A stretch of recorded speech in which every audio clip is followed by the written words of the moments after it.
Merci pour cette analyse que vous avez faite tout à l'heure. Et donc, pour continuer cette émission, moi, j'avais juste une petite question. Comment on s'en sort? Je veux même prolonger votre question, Martelly. On parle beaucoup, très généralement, de dette, etc., etc. Donc, ce sont les mécanismes, entre guillemets, de financement des États. Il y a un des mécanismes qui est le mécanisme, on va dire, central, bien universel de financement, c'est la collecte des impôts.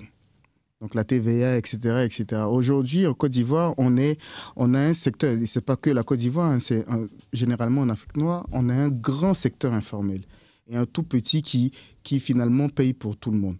Comment on fait pour pouvoir inverser cette courbe, pour que l'État puisse avoir une assiette fiscale qui soit la plus large possible pour pouvoir collecter un peu plus d'impôts, pour financer justement... Surtout, comment on finance ces investissements sans la dette? Parce que vous parlez souvent, vous critiquez beaucoup la dette, votre parti. Déjà, nous ne critiquons pas la dette, nous critiquons l'utilisation de la dette. Voilà, parce que nous disons qu'il n'est pas mauvais de s'endetter.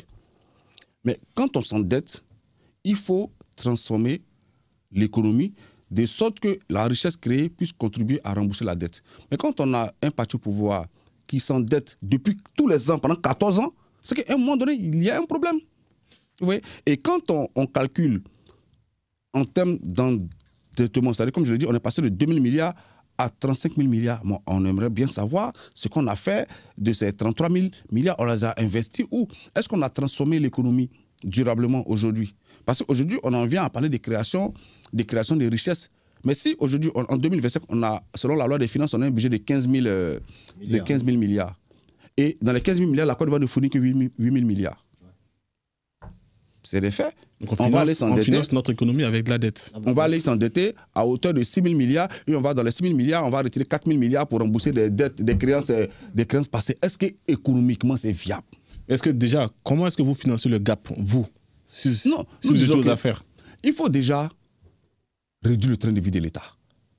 Et ce que nous disons, ce n'est pas nouveau. Ça vient d'être expérimenté au Sénégal. Le train de vie de l'État, c'est pas, de mon point de vue, en Côte d'Ivoire aujourd'hui, c'est pas la vie des ministres ou des députés. C'est surtout que la Côte d'Ivoire aujourd'hui a des institutions budgétivores. Et la Côte d'Ivoire, l'État est le premier pourvoyeur d'emploi. C'est ce qui est malheureux. Non. Comment vous répondez à cette problématique-là si vous avez le pouvoir? La première chose, comme j'ai dit, la première chose, il faut réduire, il faut faire des... Quand le président Laurent Gbagbo est arrivé au pouvoir, c'était la même problématique qui s'était posée.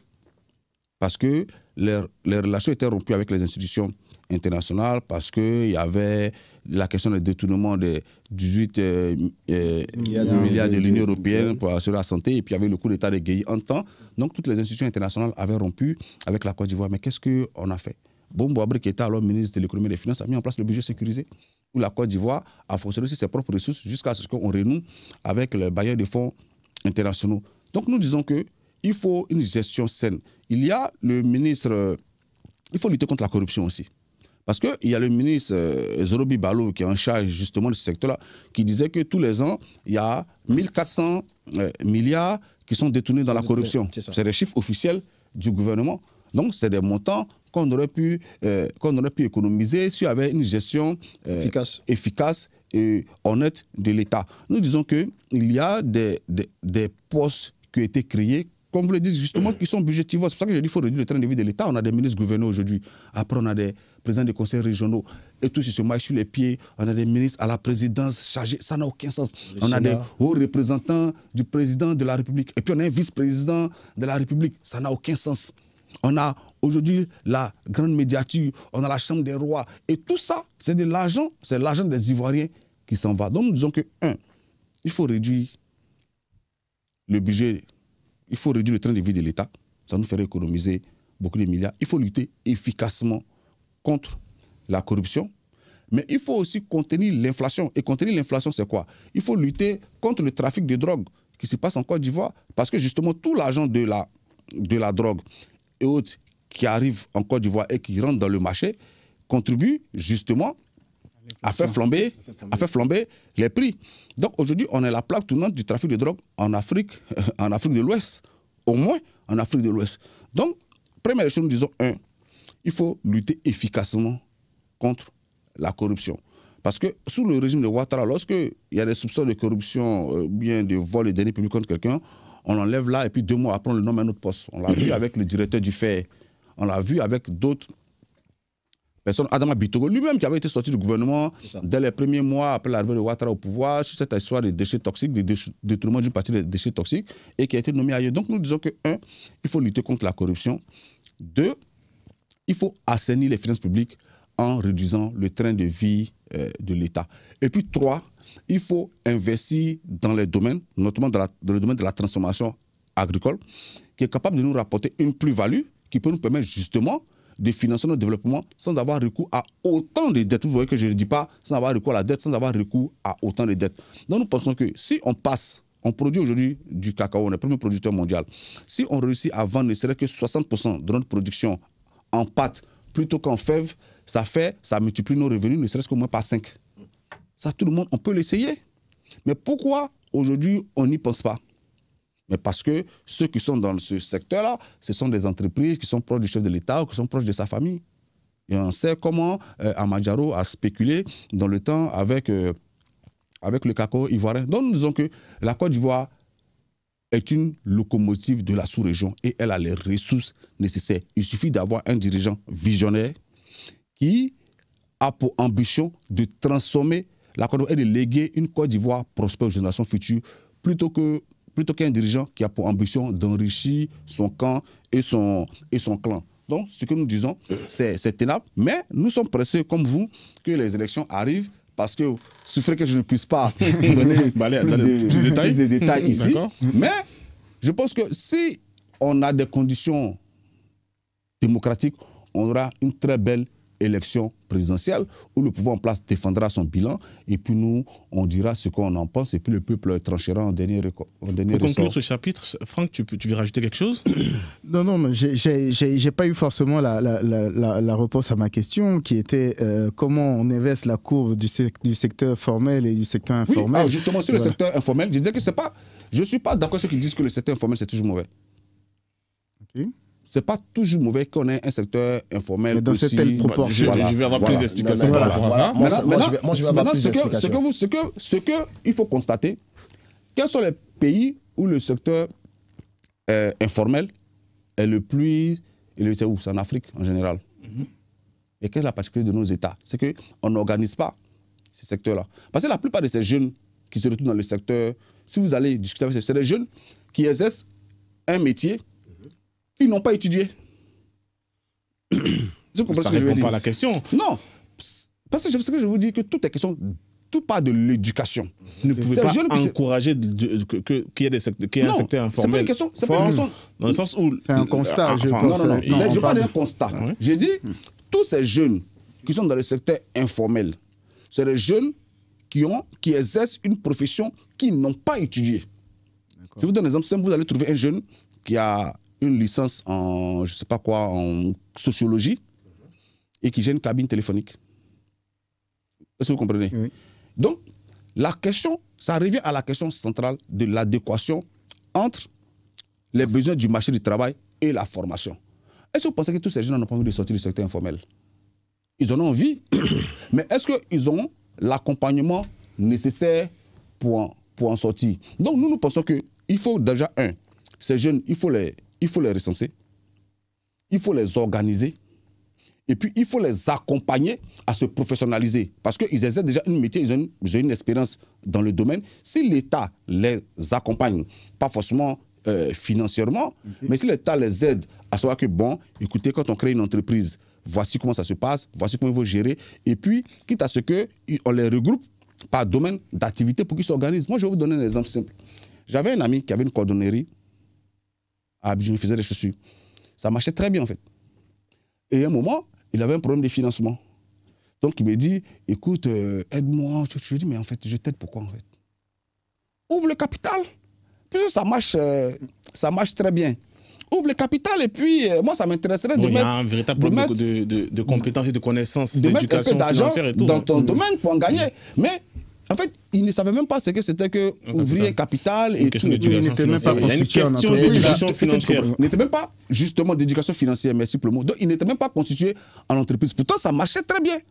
Et je lui dis, mais Il me dit, mais on va me prendre tous les impôts. Je dis, mais ce que tu vas perdre en impôts, peut-être que nous autres, là, si chacun de nous met 10 000 dans ton business, ça agrandit le business, tu gagnes un peu plus. Donc, il y a une question d'éducation financière à faire, effectivement.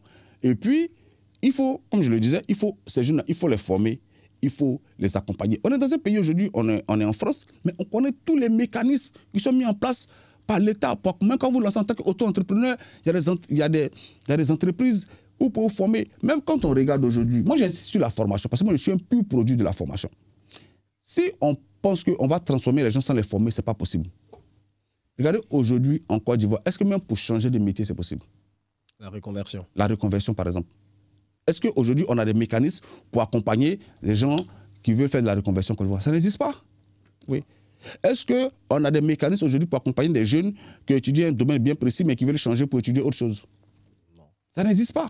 Après, on vous dirait que ce n'est pas forcément même en Europe, les mécanismes sont nés récemment, les mécanismes de reconversion, etc. etc. Il y a d'abord une volonté qui est la volonté personnelle de pouvoir aller vers un autre secteur parce que le secteur dans lequel on est peut-être saturé. On a envie d'aller dans autre chose pour pouvoir mieux s'investir et puis trouver quelque chose, un emploi et travailler.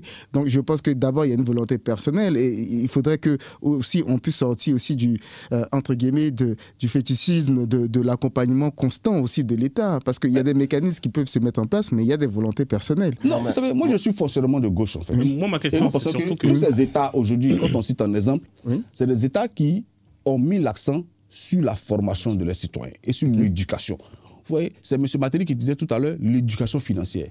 Parce que pour vouloir, il faut savoir dire que la possibilité existe. Est-ce que vous comprenez? C'est là quand tu suis l'actualité, par exemple, en française ou européenne, tu sais qu'on peut travailler pendant 20 ans dans un secteur et puis du jour au lendemain changer pour aller faire un métier qu'on aime. Mais est-ce que les gens ont cette éducation-là chez nous? Oui. Donc, malheureusement, on vit au même siècle que des pays beaucoup plus avancés, mais il faut qu'on montre notre capacité à copier ce qui marche chez eux, mais beaucoup plus rapidement. Et moi, je pense que ça ne nous ferait pas de mal. Ça nous ramène à la question de base, qui est comment vous financez tout ça. Mais je pense que dans une autre émission, on aura l'occasion de, quand vous serez prêt à débattre sur votre programme de gouvernance, on aura l'occasion d'étaler la question de long en large. Parce que la véritable question aujourd'hui, vous parlez beaucoup de formation, mais il faut avoir les financements pour le faire. Quelles sont aujourd'hui les ressources de la Côte d'Ivoire ou du gouvernement en place pour accompagner cette dynamique-là? Ça reste une bonne question. Donc, je vais donner la parole à Chérif pour essayer de donner sa conclusion par rapport à ce sujet. Et après, vous prenez la parole pour conclure ce sujet. Moi, je vais conclure par rapport à ce sujet en me basant un peu sur un cas d'école. Par exemple, il a parlé tout à l'heure, et suite à la question de Franck, concernant un peu comment inverser cette balance, cette courbe-là, par rapport au secteur informel qui gagne en proportion par rapport au secteur formel. Et moi, je vais prendre un cas d'école. Par exemple, l'Inde. L'Inde, il y a quelques années de cela, le secteur informel, franchement, était en grande proportion. Et il a fallu des personnes, par exemple, qui ont réfléchi comme Mohamed Younous, qui est le fondateur même de ce qu'on appelle la microfinance. Vous voyez un peu, qui ont permis aujourd'hui à ces personnes-là qui étaient exclues des financements classiques des banques de pouvoir bénéficier de pouvoir bénéficier des financements. Un modèle de financement alternatif. Merci. Donc, il faut qu'on crée un modèle de financement alternatif. Et ce que je n'arrive pas à voir aujourd'hui au niveau de nos gouvernants. Aujourd'hui, on nous parle, l'État de Côte d'Ivoire a mis en place une direction générale d'accompagnement des PME. Mais cette direction générale d'accompagnement des PME, là, moi, je ne la vois pas en train de fonctionner. Parce que c'est ça son rôle. Parce que le rôle aujourd'hui... Il y a même un ministère des PME. Et ce ministère-là doit jouer son rôle. Parce qu'aujourd'hui, c'est un manque à gagner. Pour être honnête, c'est un manque à gagner pour l'État de Côte d'Ivoire. Si aujourd'hui, on arrive, comme il a dit, à inverser cette balance-là, il va sans dire qu'on va plus bénéficier. Tu peux le faire à condition que tu aies les mécanismes nécessaires pour pouvoir impacter tes politiques monétaires. Est-ce que la Côte d'Ivoire aujourd'hui a les moyens de le faire? Non, mais vous savez, pour conclure sur ce sujet, il y a une question qu'on n'a pas abordée, c'est la mobilisation de l'épargne nationale. C'est ça. Parce qu'on n'en parle pas assez. On a un pouvoir, lorsqu'il veut mobiliser de l'argent, c'est tout sur les marchés financiers. Mais on a eu des scandales financiers en Côte d'Ivoire qui ont donné la preuve de ce que on peut mobiliser des milliards. On a eu le scandale de l'agrobusiness. Bien sûr, et dernièrement, Oui, monsieur, en quelques mois, a mobilisé des milliards, des centaines de milliards. Donc, il y a un vrai marché qui existe. On a eu Sotoc, on a eu KDS, on a eu KDS, tous ces scandales-là. Mais des Ivoiriens ont perdu des millions. Ça veut dire quoi? Ça veut dire qu'il y a une vraie épargne nationale disponible qu'on peut mobiliser. Comprenez? Mais c'est pour ça que je m'étonne lorsque le gouvernement actuel doit payer les dettes, qu'il est plus pressé de payer la dette extérieure qu'il de payer la dette intérieure. Bon, ça, c'est un choix de gouvernance. Bon, vraiment. Mais je pense que même l'épargne nationale, on peut en faire beaucoup. Mais pour ça, c'est quoi? Il faut inspirer de la confiance aux citoyens. Pourquoi les gens vont donner leur argent? Même aujourd'hui, rentrer dans les quartiers modestes en Côte d'Ivoire, les gens vivent de quoi? De tontine. Ouais, c'est-à-dire que sur notre bâtiment, on fait notre tontine, ou bien on a des collègues, on fait une tontine et autres. Donc ça veut dire que l'Ivoirien sait ce que c'est que l'épargne. Maintenant, il faut mettre des mécanismes en place qui inspirent confiance. Il faut que l'Ivoirien ait plus confiance à la banque qu'elle a qu'à son voisin de palier. Vous comprenez? Donc, il y a l'épargne nationale qu'on peut mobiliser et c'est un levier important pour développer notre économie. Donc, nous disons que, pour finir sur ce sujet, on a multiplié, en 14 ans, on a multiplié la dette de la Côte d'Ivoire par 17, mais on n'a pas changé la structure de notre économie. De sorte qu'on n'a pas créé de plus-value qui soit capable de faire face aujourd'hui à la dette. On a certes augmenté le budget, mais on vit de la dette, en fait. On vit quasiment de la dette. Et même si on continue ce processus, dans 20 ans, on sera encore en train de s'endetter tous les ans pour arrondir les fins de mois. Nous pensons qu'on ne peut pas construire l'avenir comme ça. Parce que très bien. Nous pensons que l'endettement doit être raisonnable. Et quand on s'endette, ça va permettre de modifier la structure de notre économie, de sorte que la plus-value permet de faire face à la dette. Et quand on en parle, on nous dit non, le PIB est très bon, le PNB, on nous invente les chiffres macroéconomiques. Mais je rappelle qu'il y a des pays qui se sont endettés et qui sont tombés en banqueroute. On a l'exemple encore de la Grèce, qui est là, la Grèce, tous les chiffres étaient bons jusqu'à ce qu'on découvre que en fait, c'était les chiffres trafiqués. On a l'Argentine, qui est un exemple aussi, on a la Zambie. Qui est là. Donc on a plein de pays autour de nous où les chiffres du PIB et tous les chiffres macroéconomiques et microéconomiques étaient très bons jusqu'à ce qu'on découvre qu'en fait, ce sont des chiffres qui masquaient une réalité. C'est pourquoi le président Laurent Gbagbo dit on ne cherche pas un banquier, on cherche un président de la République, quelqu'un qui aime la Côte d'Ivoire et qui est capable de réfléchir d'abord pour les Ivoiriens. Très bien. Donc la diversification, en effet, comme vous l'avez dit, est une nécessité aujourd'hui, que ce soit d'un point de vue économique. Donc il faut des actions concrètes, comme vous l'avez dit, et une vision claire pour que l'économie soit de plus en plus efficace et devienne de plus en plus résiliente. Sur ce, on va passer au troisième axe, qui est l'éducation, la santé et l'inclusion. Et donc, moi, pour lancer le débat sur cette question, je me posais la question parce qu'il n'y a pas très longtemps, j'ai entendu dire qu'il y avait 5 scanners dans toute la Côte d'Ivoire. J'en ai été choqué.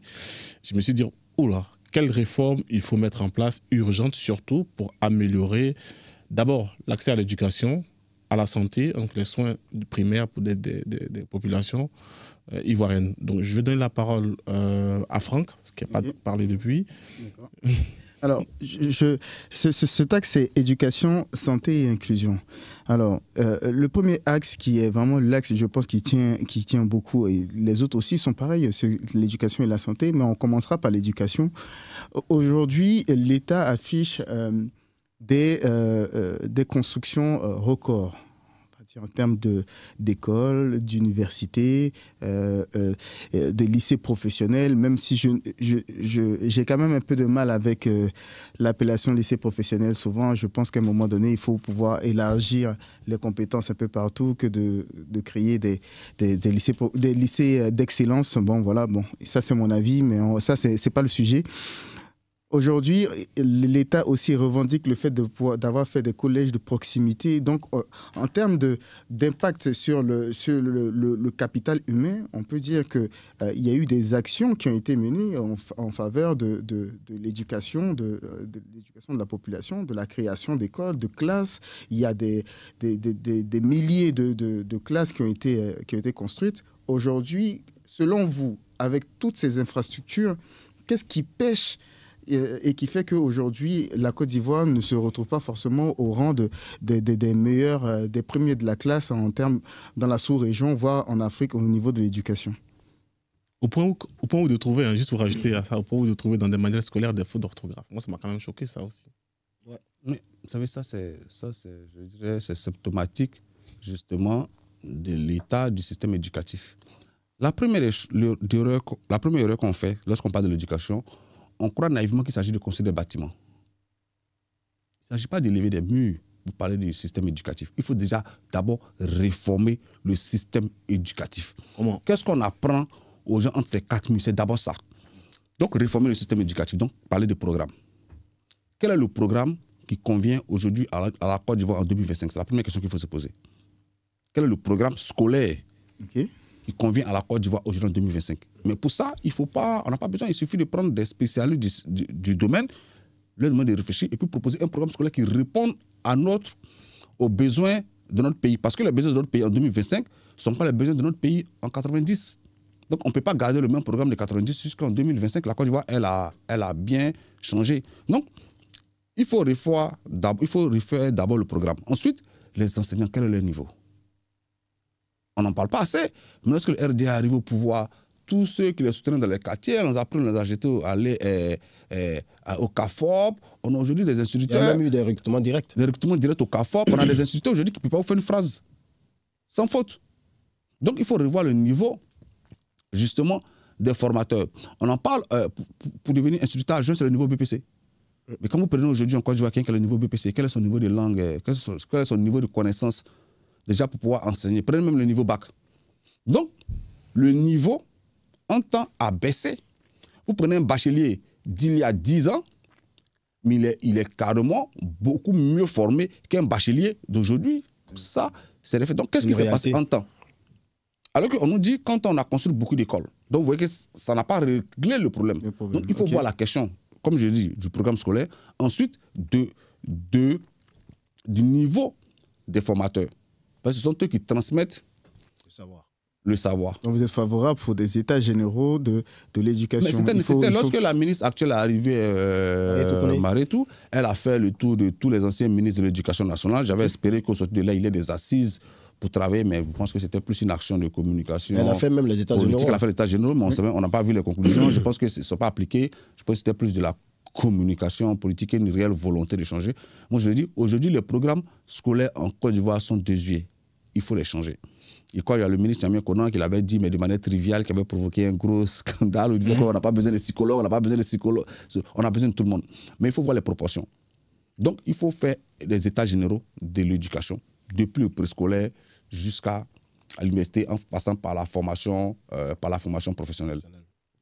La ministre Marietou, elle est récente et je pense que son action, elle est une des seules ministres dont l'action est saluée quand même par l'opposition. Donc il y a peut-être un temps d'exécution finalement. Laquelle action qui est saluée par l'opposition, par exemple? Ces réformes qu'elle a adoptées. Les différentes réformes qui ont été adoptées. Déjà, les intentions. Non, mais c'est ce que j'ai dit. J'ai dit, elle est la seule niveau des réformes qui a fait le tour de tous les autres ministres pour s'imprégner de leur expérience et tout. Mais avant elle, il y a eu, par exemple, Kandia, et ainsi de suite. Je dis, vous voyez, la ministre Maretou, elle gère seulement l'enseignement secondaire, primaire, mais il y a aussi l'enseignement supérieur, il y a l'enseignement technique, il y a l'enseignement professionnel. Donc quand on parle de l'éducation, ce n'est pas... Vous voyez, là, je vais vous citer au moins 4 ministères qui gèrent tout le système... qui sont indépendants. Qui gèrent tout le système éducatif. Voilà. Donc il faut s'asseoir. C'est pour ça que je dis les états généraux de l'éducation. De l'éducation. Est-ce qu'aujourd'hui, les programmes scolaires sont adaptés en 2025? Vous parlez des livres, des erreurs dans les livres. Bon. Quel est le niveau aujourd'hui requis pour pouvoir donner cours au primaire, au secondaire, ensuite? Il y a des questions qu'il faut se poser. Est-ce que l'enfant de 3e, le programme qu'il reçoit aujourd'hui est adapté? Et puis, comment est-ce qu'on organise l'enseignement professionnel? Quand on parlait justement de la création d'emplois, regardez aujourd'hui, en Côte d'Ivoire, tout ce qui est de l'ordre de la mécanique, de l'électricité, de la plomberie et tout ça, c'est de l'informel. C'est de l'informel, en fait. Alors qu'on a la possibilité, si les enfants qui, en 3e, par exemple, rencontrent des difficultés pour poursuivre le processus scolaire, on pourrait les orienter vers l'enseignement technique professionnel. Ils pourraient apprendre la plomberie, la mécanique, parce qu'aujourd'hui, en Côte d'Ivoire, il y a beaucoup de voitures. Donc, le métier de mécanicien nourrit son nom. Mais combien de garages professionnels on a aujourd'hui à Abidjan? Ça bricole. Je suis bien placé pour le savoir. C'est l'informel. Voilà, ça bricole. Comment on bascule vers ce type de fonctionnement, selon vous? Mais d'abord, nous disons que d'abord par la formation. Je vais vous donner un exemple. La formation, oui, Je vais vous donner un exemple simple mais pour qu'on comprenne. le fait d'être formé ne garantit pas Non, que... je vais vous dire comment on l'accompagne. Je vais vous donner un exemple pratique. Si on a 5 jeunes qu'on a basculé vers l'enseignement professionnel technique, on les a formés dans l'apprentissage de la mécanique. Je vais vous donner un exemple simple. On sait que pour avoir un garage, il faut avoir un taulier, un mécanicien, un électricien, un autre qui fait du froid, la climatisation. Donc on sait qu'il faut au moins 5 personnes pour faire un garage, pour que ce soit appropriément des apprentis. Mais ces gens-là, si on les aide au sortir de la formation à s'installer, c'est pour ça que je parle de la banque de l'entrepreneuriat, on les aide à se constituer déjà en entreprise et à s'installer. Si l'État se porte garant pour les accompagner, ils peuvent obtenir un financement auprès d'une banque pour créer leur garage. Un garage. Et c'est valable aussi pour tous les autres métiers de la plomberie. Moi, en France, ici, en fait, quand tu claques ta porte, que tu laisses la clé au milieu, en bas, lorsque le mec il arrive, c'est 70 € pour commencer. En fait, avant même de t'adresser la parole, c'est 70 €. Ce sont des métiers qui sont porteurs. Mais il faut les organiser. Est-ce que je dis pour la mécanique, c'est valable pour la plomberie, pour l'électricité, même pour la maçonnerie. Je dis encore une fois, ça construit. Mais on a des immeubles qui s'écroulent. Pourquoi? Parce qu'aujourd'hui, quand vous cherchez un maçon, quand vous cherchez un plombier, est-ce que votre premier réflexe à aller dans le site internet, c'est d'appeler un peu demander est-ce que vous connaissez pas, tu connais pas un plombier dans ton quartier? Donc, c'est pour ça que nous parlons des formations. Dès la classe de 3e, par exemple, tous ceux dont on constate qu'ils ont des difficultés pour continuer dans le cursus général, on peut les envoyer vers la formation professionnelle, les former pendant 2 à 3 années, et puis au sortir de là, on les encourage à se mettre ensemble et on les aide à s'installer. Ça produit un double effet. Ça crée de l'emploi, mais ça les aide à se professionnaliser, donc ça réduit le secteur informel dont on parlait tout à l'heure. Donc, c'est pour ça que je dis, mais il faut s'asseoir, il faut faire asseoir des professionnels pour faire les états généraux du système éducatif. Et puis, au sortir de là, adapter les programmes, adapter ce qu'il faut. Après, sur les universités, je suis d'accord, on nous dit qu'on a construit des universités. Bon, on a construit des établissements. J'ai demandé qu'on me donne la liste, je ne l'ai jamais reçue. Parce qu'on dit qu'on a construit 600 lycées et collèges en 14 ans. J'ai demandé la liste. J'attends de la recevoir parce que j'ai vu, moi j'ai à Dalois, j'ai des exemples où on a pris un lycée qui existait, on a construit 2 salles de classe, on l'a divisé en 2, on a fait le lycée 1, le lycée 2, c'est devenu 2 lycées. Donc, dans certains cas, ce n'est pas forcément. On a l'université de Korogo qui est présentée aujourd'hui comme une université, mais ça existe depuis longtemps. On a ajouté quelques bâtiments. Et de l'URES Korogo, c'est passé à l'université de Korogo. On dit on a construit une université à Korogo. Donc, souvent, il y a de l'enfumage. C'est le nom, c'est l'appellation. Il y a de l'enfumage. Donc, nous disons qu'il faut sortir de cette politique des chiffres qui souvent n'ont aucune emprise sur la réalité dans les régions. Allez, comment on peut comprendre aujourd'hui qu'il y a des villages où il n'y a pas d'école? Aujourd'hui, en Côte d'Ivoire, qu'on a 35 000 milliards de dettes. Je ne dis pas que c'est scandaleux qu'il y ait des villages où il n'y a pas d'école. Je dis que c'est scandaleux qu'il y ait des villages où il n'y a pas d'école lorsqu'on a 35 000 milliards de dettes. D'accord. Oui. Donc, il faut faire les états généraux du système éducatif et puis proposer un programme, une école qui soit véritablement adaptée à la Côte d'Ivoire pour 2025. Chérif? Au niveau de l'éducation, je pense bien qu'on a assez abordé ce sujet. Bon, je vais parler un peu aujourd'hui. Ce thème que nous sommes en train d'aborder, ce axe-là, nous parle de 2 choses fondamentales. L'éducation, nous parle également de la santé. Aujourd'hui, la santé, c'est quelque chose de fondamental. Excusez-moi. La santé, c'est quelque chose de fondamental. On est tous d'accord. Et aujourd'hui, en Côte d'Ivoire, il est difficile pour l'Ivoirien d'avoir accès aux premiers soins de santé. Moi, je veux savoir, aujourd'hui, vous, en tant que membre d'un parti d'opposition qui aspire à la conquête du pouvoir, comment vous comptez lutter contre cette disparité-là? C'est-à-dire que comment comptez-vous permettre à l'ensemble de la population ivoirienne d'avoir accès à la santé? Je sais que vous allez me parler de l'assurance maladie universelle, qui est le projet qu'avait mis en place le président Laurent Gbagbo en ce temps où c'était sous le FPI, donc qui a été copié, ouais, faut être honnête, qui a été copié par le RHDP aujourd'hui dans sa politique, mais on constate que l'accès aux soins de santé, aux premiers soins de santé, surtout dans les zones rurales, c'est pas possible pour la population. Il y a des efforts qui ont été faits. Voilà.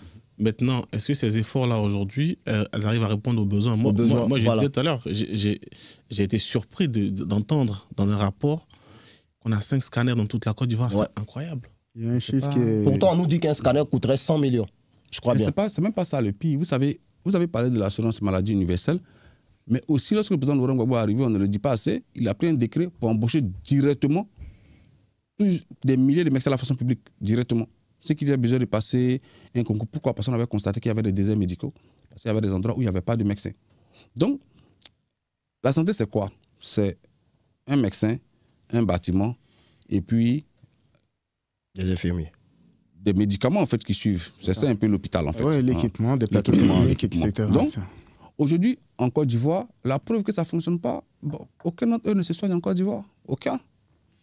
Et tout récemment, on avait... Le président Gbagbo aussi. Non. Le président Laurent Gbagbo pouvait ne pas se soigner en Côte d'Ivoire, mais il ne nous a pas laissé 35 000 milliards de dettes. Mais ce ministre ne se soignait pas également en Côte d'Ivoire. Tout ça fait la différence. Quand on a... Ce que je dis, c'est que quand on a... La question des ministres qui ne se soignent pas à Abidjan n'est pas du fait du pouvoir actuel.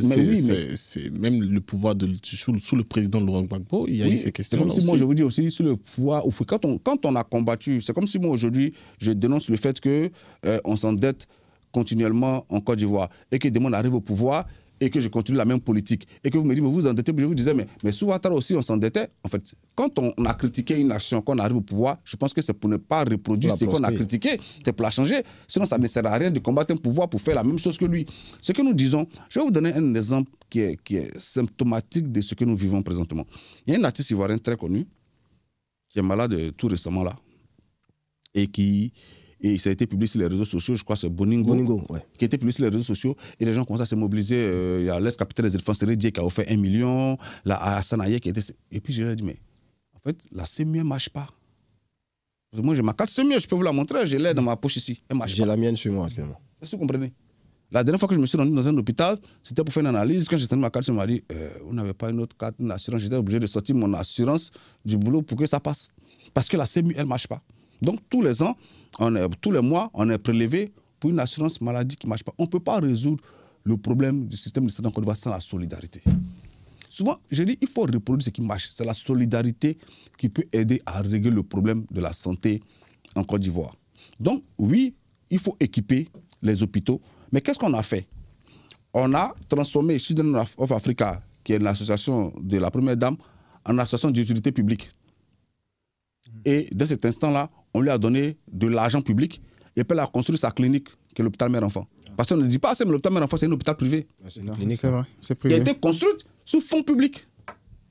Mais c'est aberrant, en fait. Ça, dans n'importe quel pays, ça provoquerait un scandale monstre, en fait. Oui. Donc, nous disons que il faut, quand nous parlons de la décentralisation, nous pensons qu'il faut revenir au système de 10 régions et il faut au moins un CHU par région.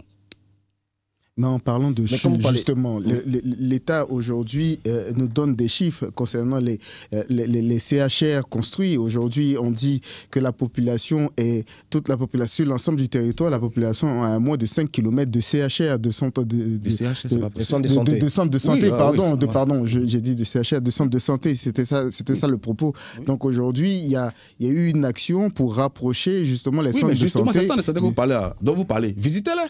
En fait, moi, vous savez, tous les mois, nous, on a en tournée à l'intérieur du pays. Donc, il y a des réalités qu'on touche du doigt. D'abord, que même quand le bâtiment existe, le médecin vient une fois peut-être dans la semaine. Parce qu'il ne vit même pas là. Ou la sage-femme vient juste quand on l'appelle pour lui dire, écoute, il y a un accouchement. Il y a un accouchement, et puis elle quitte la ville la plus proche pour venir s'en occuper. Deuxième chose, allez voir les équipements. Ils sont vétustes. Ils sont vétustes. Quand il y en a, en fait. Okay, c'est la deuxième chose. Ils sont vétustes quand il y en a, en fait. Sinon, il n'y en a pas. Écoutez, donc c'est pour ça que je dis le système de santé, l'absence de plateaux il faut l'envisager. Même pas des plateaux techniques, même pour les premiers soins d'urgence. C'est ce que j'ai dit, l'accès. Allez voir l'état même des ambulances. Et qu'est-ce qu'on fait? Au lieu d'équiper ces centres de santé en ambulance, on détourne un peu de l'argent public et après on vient, on dit, ah, monsieur Martini offre une ambulance à l'hôpital, puis on organise une cérémonie, on met les populations rurales sous le soleil, puis on les fait applaudir pour leur offrir une ambulance qui est achetée avec de l'argent public. Donc nous disons que aujourd'hui, l'assurance maladie universelle que nous proposons est une réponse sérieuse. Elle permet quoi? Elle permet d'offrir un système de santé acceptable à toutes les populations, peu importe la couche sociale. Vous comprenez? Donc, il ne s'agit pas aujourd'hui d'offrir des des soins, comme on le dit à Abidjan, dernier cri à tout le monde. Mais au moins, quand quelqu'un est blessé, ou qu'il a un mal, qu'il arrive dans un hôpital, qu'il puisse être pris en charge. Donc, aujourd'hui, quelles sont les réformes qu'il faut Non, il faut que l'assurance, la CMU, elle ne marche pas. L'assurance maladie universelle que nous proposons marche parfaitement. Il faudra un débat là-dessus à l'Assemblée nationale pour que ce soit acté, que le fonctionnement de cette CMU soit clair, selon vous. Non, mais ils continuent de nous dire aujourd'hui qu'elle marche. Oui, c'est ce qui est dit, c'est que ça continuent de nous dire fonctionne. que ça fonctionne à merveille, mais appelez n'importe qui à Abidjan. Je vous dis, moi-même, j'ai ma CMU dans ma poche ici. Il n'y a aucun hôpital où on me l'a demandé. Il n'y a aucune pharmacie où on me l'a demandé. La CMU ne marche pas. Il faut avoir le courage de l'accepter. Maintenant, il faut faire donc des réformes. Oui, il y a eu des progrès. Moi, je ne suis pas de ceux qui vont nier, les progrès. Il y a eu des centres de santé de proximité. Il y a des centres de santé de proximité qui ont été construits. Mais l'équipement, dans beaucoup de cas, laisse à désirer. On a par exemple le CHU de Yopougon, qui depuis est fermé, dont une partie est fermée en fait, qui est en travaux de réhabilitation depuis des années. Oui. Donc c'est mais qui a quand même eu une phase de livraison dernièrement avec du matériel dernier cri. Je pense que vous avez mais c'est quand même triste de comprendre que Yopougon, la plus grande commune, certains départements ont été inaugurés, mais 60%, pour être fonctionnel, mais 60% de l'hôpital n'est pas encore fonctionnel. Voilà. Mais quand on a Yopougon, qui est la commune la plus peuplée de Côte d'Ivoire, et que le CHU reste fermé pendant des années, 3 ans, et qu'on prend 1000 milliards pour organiser la CAN, il y a une question de priorité quand même qu'il faut se poser. Vous me faites penser à quelque chose duquel parlait l'ancien ministre Souk Bagbo, Mamadou Koulibaly, qui disait que vous voulez construire un nouvel hôpital à 60 milliards alors qu'un hôpital, vous voulez réhabiliter l'hôpital à 60 milliards alors qu'un hôpital tout neuf avec tous les équipements vaut 60 milliards. Non, mais là, il faut comprendre qu'il y a les rétrocommissions. Là, il y a une question. Moi, là, je comprends qu'il y a vraiment une nécessité par rapport à ce secteur d'activité-là, et ça s'entend, ça se voit. Mais moi, ma question, aujourd'hui, c'est quelle est la réforme utile, quelles sont les réformes qu'il faut mettre en place pour répondre de manière définitive à cette question, qui n'est pas qu'une question qui concerne la Côte d'Ivoire, mais toute la sous-région ouest africaine. Non, comme je l'ai dit, nous avons travaillé sur la question PPACI. Je pense que d'ici, 2 à 3 mois, il y a notre spécialiste en charge des questions de santé qui va nous fournir, qui va mettre à disposition, il va faire une conférence de presse, un programme chiffré avec des chiffres. Donc ça va se faire, je ne veux pas vendre la messe, mais ça va se faire d'ici quelques mois.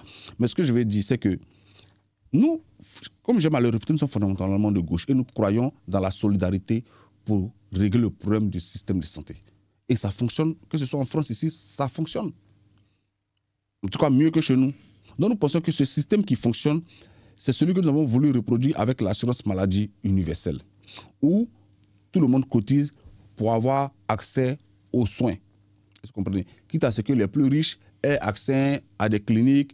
Mais quand vous prenez aujourd'hui à Abidjan, je ne veux pas faire de publicité, mais quand vous demandez à quelqu'un qui est malade, c'est des cliniques privées où on est sûr d'être le mieux pris en charge. Donc l'hôpital public est délaissé au profit du système privé. Nous disons qu'il faut croire dans le fait qu'on peut résorber la question du système de santé par la solidarité.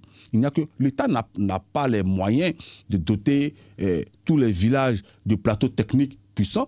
Par contre, avec les cotisations qu'on nous prélève, en tout cas à moi et à tous les Ivoiriens depuis des années, si on avait simplement demandé au président Laurent Gbagbo ou à ses cadres qu'est-ce que vous entendiez faire avec l'AMU, on aurait gagné du temps. Mais on a voulu copier l'AMU, on a mis en place la CEMU, mais qui aujourd'hui rencontre des difficultés. On nous dit aujourd'hui qu'il y a 50% de la population qui a été enrôlée. Et l'enrôlement aujourd'hui s'est fait au forceps. Pour passer un concours, il faut prendre sa carte CEMU.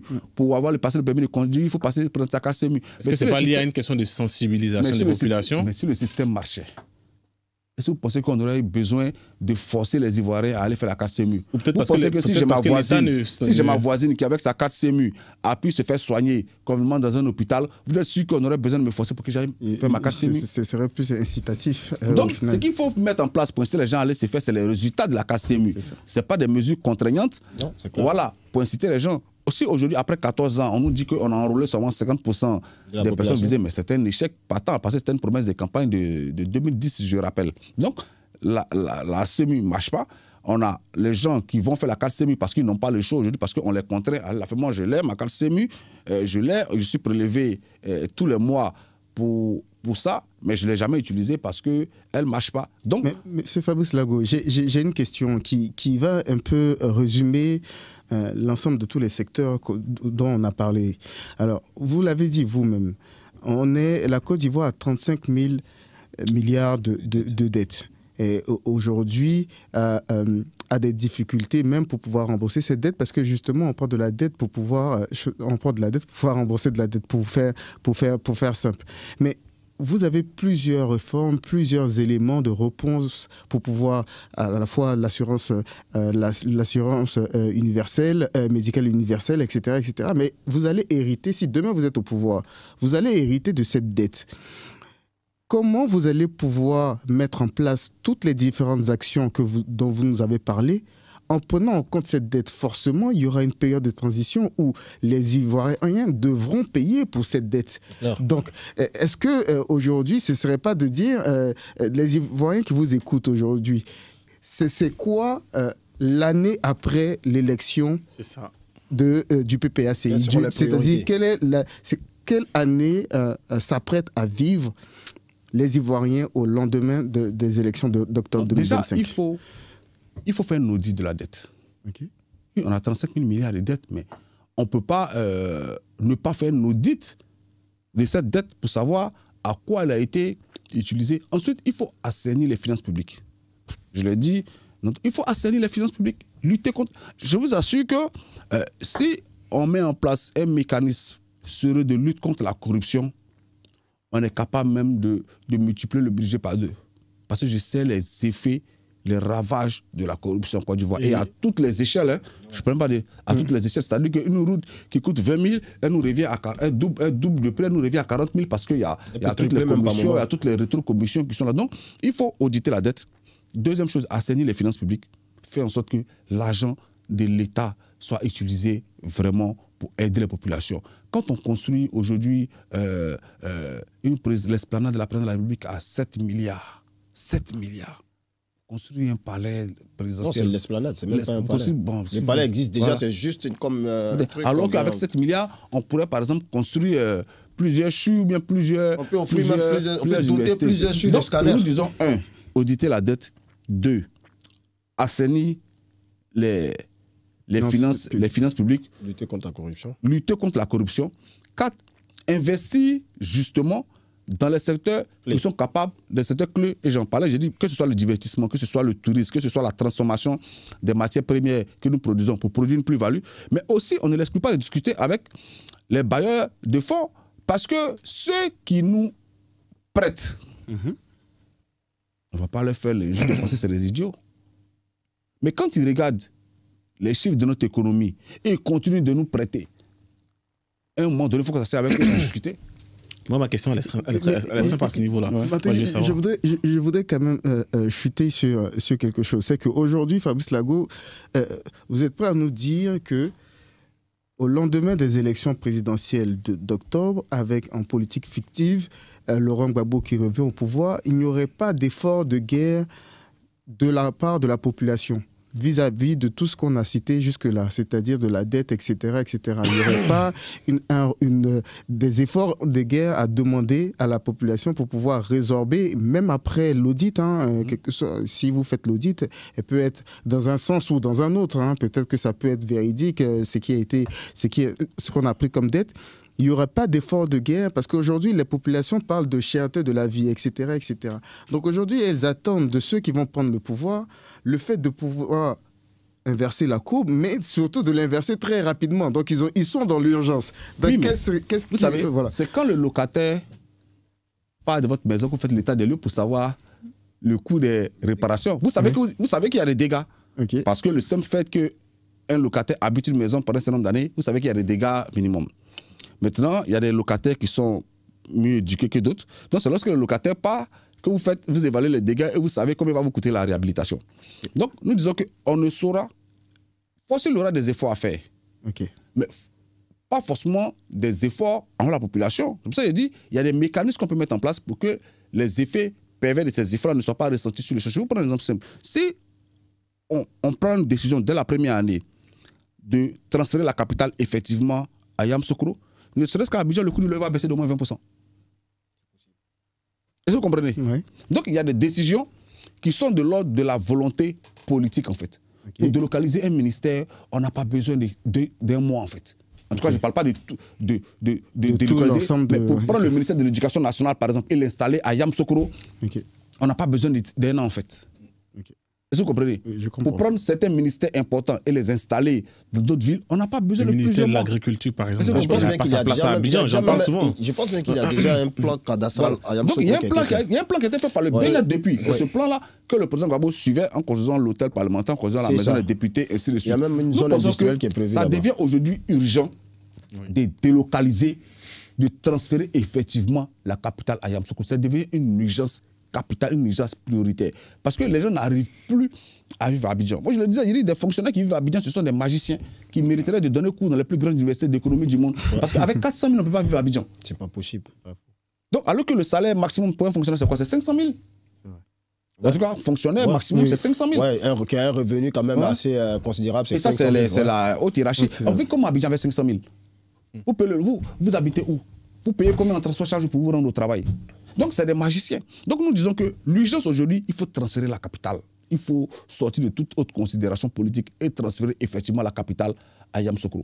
Et nous pensons que déjà, ça va permettre de baisser le coût de la vie à Abidjan. Nous pensons que sur le champ, ça va permettre de baisser le coût de la vie à Abidjan. Parce qu'à Abidjan, ça devient insupportable. Je le disais sur une plateau une fois, et les gens riaient. J'ai dit, Abidjan, avant, les studios, ce qu'on appelle les studios même les studios simples étaient habités par des étudiants ou par des jeunes fonctionnaires qui venaient à peine de commencer. Aujourd'hui, les studios sont habités par les cadres. Voilà, qui habitent dans un studio avec femmes et enfants. Parce qu'il vous faut avoir au moins entre 100 000 et 150 000 pour avoir un studio à Abidjan.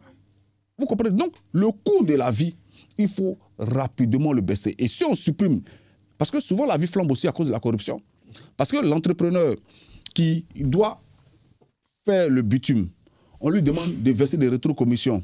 Après, pour être payé, il faut qu'il corrompe des fonctionnaires au trésor pour que sa facture soit mise en priorité pour être payé. Mais tout ce qu'il paye, toute cette chaîne qu'il paye là, il reproduit ça sur le coût de production finale. Donc, la lutte, moi je pense que lutter efficacement contre la corruption permet de faire des économies. Donc, pour répondre à votre question... évalué à 1200, 1300 milliards ça, par officiellement, an. Officiellement, selon le dit par le ministre. Mais je suis sûr qu'on pourrait doubler, tripler ce montant avec une enquête sérieuse. Donc oui, effectivement, il y aurait des efforts à faire. Mais nous avons toujours... Le président Gbagbo a toujours été honnête en parlant aux Ivoiriens. N'oubliez pas que c'est lui qui a inventé l'expression le médicament amer, mais il faut le boire. Donc, quand il faut dire les choses ouvertement, on le dira pour dire, vous avez le choix. Soit on continue avec la politique actuelle, et on hypothèque quasiment l'avenir de nos enfants parce qu'un matin, les bailleurs de fonds vont nous tomber dessus parce qu'on sera en cessation de paiement, on sera en banqueroute, ou alors on fait les efforts présentement pour redresser notre économie, pour transformer le pays, et puis d'ici quelques années, on repart sur des bases beaucoup plus saines. Donc c'est un langage de vérité que nous allons tenir aux Ivoiriens, mais ne croyez pas qu'ils sont dupes. Ils savent que la gouvernance actuelle n'est pas une gouvernance pérenne. Ils savent qu'au bout d'un moment, ça va capoter. Parce que prendre des dettes pour payer des dettes tous les ans, au bout d'un moment, ça va capoter. Donc, entre regarder ce système continuer et puis accepter de le changer, je pense que les Ivoiriens vont se prononcer en 2025. Merci. Merci beaucoup. En tout cas, ces réformes sociales sont primordiales, ça c'est clair. Vous l'avez longuement expliqué. Donc, il est indispensable pour les Ivoiriens et pour tout le monde de garantir un accès universel à l'éducation, comme on l'avait dit, à la santé. Et donc, tout ça pour favoriser une santé inclusive et pour les plus vulnérables surtout et pour toutes les populations en Côte d'Ivoire. Sur ce, on va passer à notre dernier axe qui est la diplomatie, donc le positionnement de la Côte d'Ivoire d'un point de vue régional, tout ce qui se passe avec l'AES et les conflits géopolitiques en Côte d'Ivoire, enfin dans la sous-région, dont la Côte d'Ivoire fait partie et qui est très souvent citée dans certaines situations. Je sais que votre parti et vous-même avez plusieurs fois dénoncé l'attitude du gouvernement par rapport vis-à-vis de certains pays voisins. Et donc aujourd'hui, j'aimerais savoir, vous aujourd'hui, quel est l'état des lieux que vous faites déjà dans un premier temps de cette situation? Et ensuite, quel devrait être le rôle de la Côte d'Ivoire dans le jeu des relations internationales entre la Côte d'Ivoire et ses pays voisins dans les années à venir et pour plus tard jusqu'en 2030. Le premier constat qu'il faut faire, c'est que le pouvoir actuel a décidé d'être le relais de la politique française dans la sous-région. Voilà. Mais ce n'est pas aujourd'hui que depuis 1960, c'est ce choix-là. Vous affirmez, vous n'avez pas des preuves de ce que vous dites? Non, mais ce sont des faits, en fait. Quand vous voyez aujourd'hui, parce qu'il faut comprendre déjà ce qui se passe dans ces pays dits de l'AES. Ces jeunes qui ont pris le pouvoir, par exemple, ils ont quel âge? La quarantaine maximum. Qu'est-ce qu'ils demandent? De l'autodétermination. C'est tout. Et je pense que même les dirigeants français comprennent mieux ces aspirations-là que les dirigeants ivoiriens.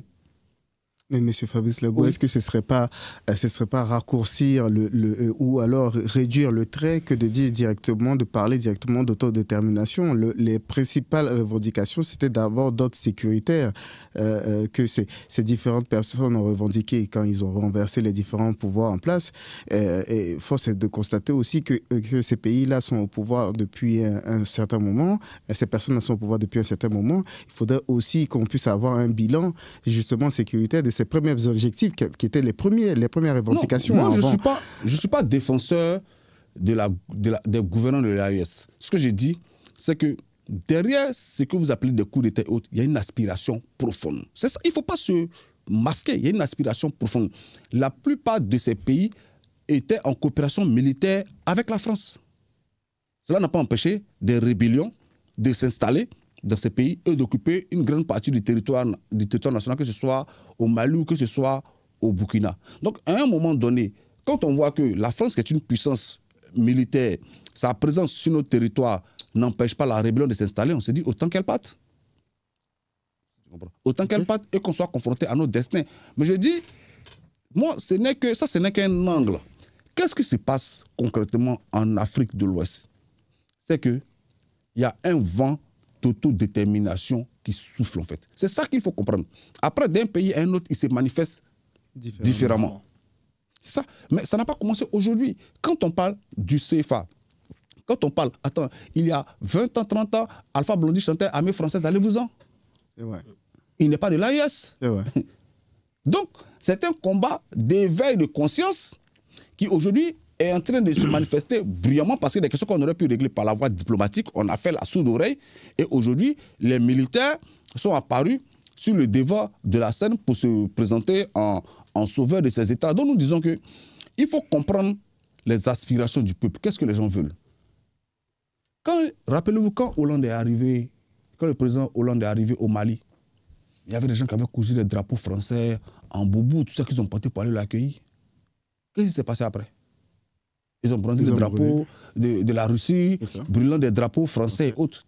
Donc, moi je dis, il faut réfléchir à ce qui est fondamental. Il ne faut pas réfléchir seulement sur les conséquences. Parce que les pouvoirs qui sont en place dans l'AES, pour moi, c'est des conséquences. Okay. Quelle est la cause? C'est qu'il y a une aspiration profonde de la jeunesse africaine, en tout cas en Afrique francophone, dans les ex-colonies, quant à son autodétermination vis-à-vis de la France. Et quand ces aspirations-là ne sont pas comprises, quand elles ne sont pas prises en compte, certains militaires, même malhonnêtes, peuvent utiliser ces alibis-là pour arriver au pouvoir et s'y maintenir. Donc, le fait qu'un militaire soit au pouvoir, ce n'est pas ça pour moi l'essentiel. Ça, c'est la conséquence. Mais la cause, c'est quoi? C'est qu'on a demandé une réforme du franc CFA. On nous a fait croire qu'on a fait la réforme.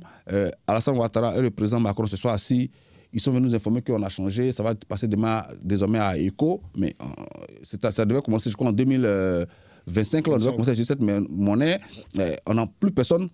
Plus personne. Oui, parce que cette décision n'avait pas été concertée à l'époque. Plus personne n'en parle. Donc, c'était un leurre. Donc, il y a une volonté de la jeunesse africaine de s'autodéterminer et de s'affirmer. Et donc, pour vous, aujourd'hui, comment la Côte d'Ivoire peut justement renforcer son influence? Parce qu'elle est quand même en train de la perdre. Comment elle peut renforcer son influence? On est en palabre avec le Niger, avec le Mali. Comment on fait alors pour renforcer notre influence, pour revoir nos relations avec nos pays voisins? Mais il faut déjà comprendre qu'est-ce qu'ils veulent. Et ça, ils ne le cachent pas? Ils le disent. Il faut que nous, on comprenne. Je n'ai pas dit qu'il faut que la Côte d'Ivoire comprenne leurs aspirations. Mais la Côte d'Ivoire le sait. Justement, quand je dis comprendre, c'est-à-dire que l'accepter. C'est ça, pas au sens de l'entendre. Pas au sens de l'entendre, mais de le comprendre. Que ces gens-là, ils ont des peuples qui aspirent à autre chose. Ils ont des peuples qui aspirent à s'autodéterminer. Mais quand ces militaires sont arrivés au pouvoir, qu'est-ce qu'on a fait? On a fait pleuvoir des sanctions automatiquement, une batterie de sanctions de la CEDEAO sur ces différents pays. Aujourd'hui, ces derniers sont sortis de la CEDEAO. Qu'est-ce qui pède concrètement? La raison aujourd'hui de la prise au pouvoir de ces personnes-là, aujourd'hui, cette raison, elle n'est toujours pas résolue aussi. Mais c'est ce que je vous dis. Je dis comment on fait alors? Moi, je ne suis pas le défenseur des gouvernants de l'AES. Donc, je ne vais pas juger de l'efficacité de leur gouvernance. Ce que j'ai dit, c'est que quand il y a un problème qui se pose, qu'on fait la sourde oreille, il n'est pas exclu que des militaires l'utilisent comme prétexte pour arriver au pouvoir. C'est ça d'abord le premier constat. Vous voyez? Donc, quand il y a un problème qui se pose, il faut s'asseoir et le régler. Parce que de tous les militaires qui ont fait des coups d'État qui sont arrivés au pouvoir, peut-être que certains sont sincères, mais peut-être que d'autres ne sont pas sincères. Ouais. Peut-être que d'autres veulent juste se maintenir au pouvoir. Mais si on avait pris la peine de comprendre les aspirations de ces jeunes-là, qui disent on ne veut plus de la France dans nos États, on veut notre propre monnaie, mais on aurait bâti des États démocratiques, on aurait empêché les militaires, ça n'aurait pas servi de prétexte à des militaires pour prendre le pouvoir. Donc moi je dis, c'est d'abord ça qu'il faut comprendre. Il y a une véritable aspiration dans les pays francophones, en tout cas les ex-colonies françaises, à l'autodétermination. Malheureusement, la France semble ne pas comprendre ça. Vous avez vu le discours très infantilisant que le président français a tenu, mais c'est un discours qui est insultant. Quand il dit qu'on devrait plutôt dire merci à la France. Si ce n'était pas nous les Africains, la France serait allemande aujourd'hui. Donc s'il y a quelqu'un qui doit bien nous dire merci, c'est la France qui doit nous dire merci. Donc vous voyez, donc il y a toujours ce rapport de colonisateur à coloniser. On se rappelle le discours à Dakar de Nicolas Sarkozy qui avait choqué l'assistance. Donc ce que nous disons, nous le PPACI, nous ne sommes pas des défenseurs des dirigeants actuels de l'AES. Mais nous disons que nous comprenons leurs aspirations. Et ces aspirations-là sont partagées aussi par un bon nombre d'Ivoiriens et qu'il serait temps que la France et ses ex-colonies françaises s'asseyent pour redéfinir une collaboration plus équitable en faveur des pays africains. Voici le nœud du problème. Ok, merci. Moi, j'ai une question. En fait, on parle aujourd'hui de positionnement à l'international, c'est-à-dire la politique de la Côte d'Ivoire à l'international. Donc, quand on parle de positionnement à l'international, il va sans dire qu'il y a le volet politique dont on vient de traiter avec nos partenaires au niveau de la sous-région, mais aussi le volet économique. Aujourd'hui, la Côte d'Ivoire est une force au niveau de la sous-région, au niveau de l'UEMOA. Vous avez dit que la Côte d'Ivoire, même tout à l'heure, là, représentait 40%, 60%, excusez-moi, de la richesse au niveau de l'UEMOA. Aujourd'hui, on parle de partenaires économiques. Et aujourd'hui, on voit que les partenaires économiques sont en train de faire les yeux doux, en griffe, à la Côte d'Ivoire. Je vais citer par exemple, on a nos partenaires ancestraux, qui sont la France. On a aujourd'hui le BRICS, qui est en train de faire les yeux doux à la Côte d'Ivoire. Et au niveau du PPACI même, on a un membre du PPACI, qui est M. Awa Dombelo, le ministre Awa Dombelo, qui est le représentant des BRICS entre les États qui constituent le BRICS et l'Afrique. Donc ça aussi, c'est important de le souligner. Il y a aussi la Chine, il y a même la Turquie, il y a même le Golfe, les pays du Golfe qui sont en train d'essayer de venir en Côte d'Ivoire. Selon vous, en termes de positionnement international, en tant que membre du PPACI, quelle serait la stratégie la plus adaptée face à ces différents caïds, comme je le dis un peu, ces différents mastodontes au niveau des forces économiques internationales qui pourraient être profitables à notre pays? Non, vous savez, c'est des groupes qui disaient que les pays n'ont pas d'amis, ils n'ont que des intérêts. Donc, c'est la même chose sur le marché international. Tous les pays qui nous proposent des partenariats économiques qui vont profiter à nos peuples, nous sommes preneurs. Nous n'avons pas à nous immiscer dans des guerres qui ne nous regardent pas. Par contre, effectivement, vous avez cité un certain nombre de pays qui font les Jeux de la Côte d'Ivoire, mais plus on va approcher d'octobre 2025, plus le risque pays va s'agrandir. C'est ça. Oui. Alors qu'en France, quand il y a des élections, il n'y a pas de risque pays, en fait. Il y a une véritable problématique. Peut-être le seul risque pays, parce que l'extrême droite arrive au pouvoir, donc ce qui rend un peu les marchés frileux. Mais chez nous, ce n'est même pas ça. Chez nous, c'est la question sécuritaire. Est-ce qu'on ne va pas basculer? Donc, on est en train de construire un État qui se modernise, qu'on le veuille ou pas, mais dont les fondements sont faibles, parce que ce qui fait la force d'un État, c'est la force de ses institutions, et ces institutions-là tirent la force du système démocratique en place. Donc oui, économiquement, aujourd'hui, qu'on le veuille ou pas, on est une vitrine dans la sous-région, on est forcément cité en exemple quand justement on prend les chiffres macro et microéconomiques, le PIB, le PNB, ainsi de suite, on nous cite en exemple. Mais on a vu avec l'IDH que ça ne profite pas. Nous sommes un parti politique ivoirien. Ce qui nous préoccupe en premier lieu, c'est l'amélioration des conditions de vie et de travail des populations ivoiriennes. Donc même si pour l'ensemble du monde entier, nous réalisons de grandes avancées économiques, que nous avons l'impression que ces avancées économiques ne profitent pas directement aux paysans qui est à Sinématiali ou aux paysans qui est à Boiflé, naturellement, nous allons demander que la répartition des richesses soit plus équitable. Donc, parce que tout ce qu'on veut, tout ce dont on parle depuis, c'est le nœud gordien, c'est quoi? C'est une équitable répartition des richesses. Si les richesses sont réparties équitablement, de sorte que tout le monde puisse bénéficier des avancées économiques dont on parle, c'est bien. Mais comme on parle du chapitre des relations internationales, nous disons que la Côte d'Ivoire n'a pas à tourner le dos à un opérateur, à un potentiel partenaire économique du point de vue, à cause peut-être des divergences qu'il y a dans le monde occidental, sur la politique occidentale. Nous disons que si c'est la Russie qui nous propose un meilleur deal que la France, on y va. Mais en preuve, quand vous analysez aujourd'hui les partenaires économiques de la Côte d'Ivoire, la France est déclassée. Oui, exactement. La France est largement déclassée, même par la Chine, même par la Turquie et autres. Ouais. Donc, ça, on n'a pas eu besoin de faire de longs meetings pour ça, parce que la France est naturellement en train de perdre en termes d'influence en Afrique. Mais pour revenir sur ce sujet qui me semble important, parce que nous sommes aussi un parti panafricain, et nous pensons que en l'état actuel des choses, aucun pays ne peut s'en sortir seul. Voilà. C'est d'ailleurs l'objet pourquoi on avait créé l'UEMOA. Nos pères fondateurs ont créé l'UEMOA pour offrir un marché économique vaste à nos entrepreneurs. Et c'est pourquoi le président Gbagbo disait une fois qu'il faut convaincre le Nigeria et le Ghana d'entrer. Les gens n'ont pas compris. Ils ont compris qu'il se faisait le promoteur du franc CFA. Mais il disait qu'il faut convaincre le Ghana et le Nigeria d'intégrer une monnaie unique pour tout le monde. Un marché régional à la Côte d'Ivoire. Donc nous disons que diplomatiquement, il faut soigner nos relations avec nos... Et je vais rebondir là-dessus pour justement parce que on arrive au terme de cette émission. Donc j'aurai une question pour chacun. Donc à répondre en top chrono 2 minutes justement. Et donc ma question c'est surtout d'abord je vais m'adresser à Franck déjà parce que je pense qu'on avait déjà abordé le sujet. Aujourd'hui il y a clairement, hein, l'ouverture au monde pour la Côte d'Ivoire est indispensable hein, aujourd'hui par rapport à tout ce qui se passe. Donc nous avons lié des alliances, notamment avec le BRICS, avec la France, etc. L'Union européenne, la Chine et tout ce qui va avec, en partageant plus ou moins notre souveraineté, entre guillemets. Aujourd'hui, quelle place devons-nous avoir dans cette situation plus ou moins confuse où la Côte d'Ivoire est dans une forme d'intégration régionale, mais ne l'est pas forcément, notamment au sein de la CEDEAO, de l'UEMOA et l'AES qui s'installe. Quelle est la place de la Côte d'Ivoire pour garantir une stabilité régionale? Alors, Martelly, je pense qu'on en avait déjà discuté. Il y a le président Houphouët-Boigny qui disait que la Côte d'Ivoire ne pouvait pas être l'oasis dans le désert. À un moment donné, il faut que on pense région, on pense Afrique. Les Européens se sont mis ensemble pour pouvoir créer l'Union européenne. Et c'est la question qui me venait même tout à l'heure quand Fabrice en parlait, c'est qu'aujourd'hui, il faudrait que ces différentes institutions soient des institutions crédibles.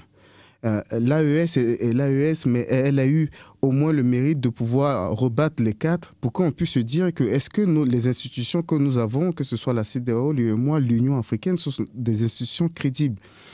On a un marché africain. Aujourd'hui, il est difficile de comprendre comment l'Afrique est tout le temps retournée vers les étrangers, l'Occident, pour pouvoir avoir des prêts et que de la Côte d'Ivoire à l'Afrique du Sud, on ne puisse pas se prêter de l'argent. Vous voyez, on a parlé de la ZLECA dernièrement, la zone de libre-échange, etc. Qu'est-ce qui manque pour que ces choses soient aujourd'hui palpables? Et donc, pour moi, l'intégration, d'abord, elle doit être africaine parce qu'il y a les moyens de pouvoir lever des fonds pour que les pays africains puissent s'aider. Pour que demain, j'ai regardé une vidéo, même aujourd'hui, avant de venir, vous pensez que le siège même de l'Union africaine a été financé c'est-à-dire tous les membres de l'Union africaine n'ont pas pu financer leur propre siège. Vous comprenez qu'il y a des barrières déjà au financement et aux échanges entre États en Afrique. Donc pour moi, la clé d'abord, avant de parler de l'international, c'est une vraie exclusivité au sein de l'Union africaine, des institutions fortes, régionales et continentales, afin que oui, les pays africains puissent commercer et échanger ensemble et pouvoir relever leurs économies. Merci. Et Chérif, la diplomatie ivoirienne doit-elle, aujourd'hui, on observe, hein, elle se positionne tantôt comme médiateur de paix, de coopération, etc. Mais la Côte d'Ivoire a toujours du mal à se positionner comme un acteur clé dans la médiation des conflits en Afrique. Aujourd'hui, comment cette diplomatie peut-elle mieux structurée pour soutenir les intérêts nationaux tout en contribuant à la stabilité de la région? Merci Martelly. Moi, je pense bien qu'il faut le maître mot, la clé, c'est il faut savoir s'assumer. Je ne sais pas si on me comprend un peu quand je dis il faut savoir s'assumer. C'est-à-dire qu'on a un rôle important et nous le jouons pleinement au niveau de l'environnement économique de la CEDEAO et de l'UEMOA. Aujourd'hui, nous sommes sans ignorer que la Côte d'Ivoire représente 60% de l'économie de l'UEMOA. Alors, ça veut dire que nous devons jouer notre rôle de locomotive.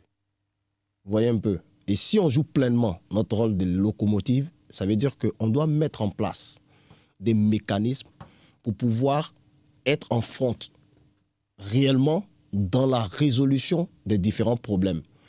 Si on part un peu de la politique du père fondateur de la Côte d'Ivoire, Félix Houphouët-Boigny, on se rend compte que quand il y avait un souci dans un État africain, il prenait la peine de prendre le devant des choses. Vous voyez un peu? Il prenait la peine de prendre le devant des choses pour pouvoir trouver des solutions, mettre en place des stratégies. Parce qu'il estimait à son niveau que la Côte d'Ivoire était la locomotive. Et ce rôle de locomotive-là, on n'arrive pas à le jouer pleinement. Aujourd'hui, on joue un rôle d'équilibriste. Il ne faut pas qu'on arrive à cela. Il faut qu'on soit unanime. Il faut qu'on soit conscient de ce rôle-là et qu'on l'assume pleinement. Autre chose, quand je prends un peu la configuration de la CEDEAO, vous voyez, on parle de communauté économique des États de l'Afrique de l'Ouest. Mais je constate qu'il y a les Occidentaux qui ont un mot à dire dans cette plateforme-là, ce qui n'est pas normal. J'ai vu que le président Laurent Gbagbo l'avait combattu dans le temps. Il a demandé à ce qu'on puisse être autonome dans nos décisions. Je ne peux pas comprendre que quand vous prenez l'Union européenne, on ne voit pas de pays africains venir à la table de discussion de l'Union européenne. Mais quand on parle de la CEDEAO, voire de l'UEMOA, les pays occidentaux ont à un moment donné des décisions à donner ou des rôles à jouer. C'est pas élégant.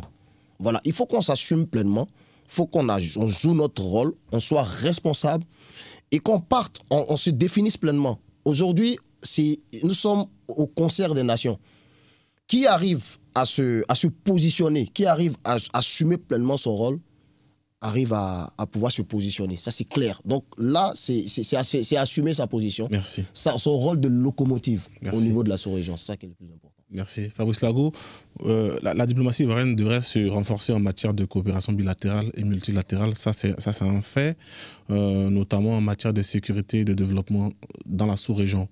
Aujourd'hui, comment la Côte d'Ivoire peut-elle mieux intégrer ces enjeux-là, selon vous? Oui, nous disons que la Côte d'Ivoire doit être panafricaine. La Côte d'Ivoire doit comprendre qu'il y a les aspirations de la jeunesse africaine aujourd'hui et elle ne doit pas être partie au conflit, mais se poser en rôle de médiateur. Aujourd'hui, c'est le Togo, par exemple, c'est le président togolais qui joue ce rôle-là de médiateur lorsqu'il y a des conflits avec l'AES. Nous pensons que la Côte d'Ivoire pouvait jouer ce rôle-là. Et surtout que ceux qui sont au pouvoir ont beaucoup de leurs ressortissants dans notre pays. Donc, nous, on peut se poser en interlocuteur crédible pour toute la sous-région ouest africaine. Mais je voudrais, puisque c'est mon mot de fin en même temps, je voudrais profiter pour vous remercier pour l'invitation, remercier le club politique Élite, l'association pour cette invitation. Je pense qu'il est bon que ce genre d'initiative où on se retrouve pour échanger, pour discuter, se prolonge, parce que le président Laurent Gbagbo me dit que quand on parle, on ne se frappe pas. Donc, nous nous sommes ouverts au dialogue. Le PPACI est très ravi de cette invitation. Je pense que nous nous reverrons dans quelques mois, lorsqu'on aura réglé les questions liées à la crédibilité, à la transparence du scrutin. On sera effectivement en campagne électorale et on passera à vous proposer notre programme politique pour la Côte d'Ivoire. Avec plaisir. Mais ce que nous disons, c'est que le président Laurent Gbagbo, il a une vision panafricaine, il a une vision socialiste pour l'avenir du pays. Et nous pensons que l'avenir de la Côte d'Ivoire se trouve dans ces deux notions-là. Le panafricanisme, solidarité envers les pays de la sous-région, mais solidarité envers notre peuple aussi. Et puis, le socialisme, nous pensons que les Ivoiriens souffrent actuellement un peu trop. Autant les chiffres grimpent et qu'on est félicité par le monde, mais la réalité n'est pas descendante. Il y a une inéquitable redistribution des richesses. Et ce sont ces inégalités-là que le président Laurent Gbagbo, avec un projet concret, vient corriger. Et nous pensons qu'en 2025, les Ivoiriens vont faire le choix qu'il faut pour changer cette politique qui ne marche pas. Merci à vous pour tous ces échanges enrichissants. La Côte d'Ivoire de demain donc, repose évidemment sur des décisions fortes dont on a parlé aujourd'hui. J'ai été très très heureux de vous recevoir sur ce plateau et j'espère que plus tard on aura l'occasion de débattre sur d'autres sujets avec d'autres invités si possible. On n'hésitera pas à vous recevoir quand vous serez prêt à débattre de votre programme sur cette chaîne qui a vocation de parler de culture, de politique et d'économie. Sur ce, je dis merci à tout le monde et puis je vais lever. Merci à vous. Merci beaucoup. Merci.